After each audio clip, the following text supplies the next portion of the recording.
Jane Birkin a tout pour elle lorsqu'elle débarque en France à la fin des années 1960. Elle est pragmatique, a le sens de la repartie et possède une voix qui n'a d'égal que sa beauté. C'est aux côtés de Serge Gainsbourg qu'elle se fera sa place et deviendra une icône de la chanson et du cinéma français. Dans une émission consacrée à son parcours, intitulée Jane Birkin et nous, diffusée sur France 3 vendredi 16 septembre 2022. L'artiste revient sur un moment fort de sa carrière. Il s'agit évidemment de son interprétation dans la chanson Je t'aime.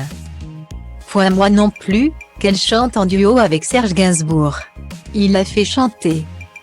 Elle devient sa muse, explique le présentateur de l'émission. Sur cette chanson, la mythologie du couple va se jouer et Jane Birkin se confesse sur les raisons qui l'ont poussée à chanter ce titre.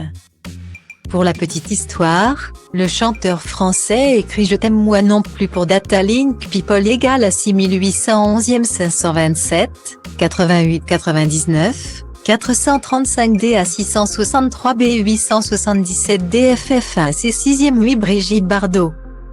Il est dit dans l'émission Jane Birkin et nous que lors d'une soirée torride, la jolie blonde demande à Serge Gainsbourg de lui écrire la plus belle chanson d'amour.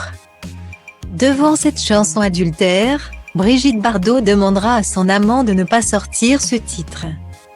C'est 2 ans après, une fois que Serge Gainsbourg s'était pris d'amour pour Jane Birkin que le titre refait surface.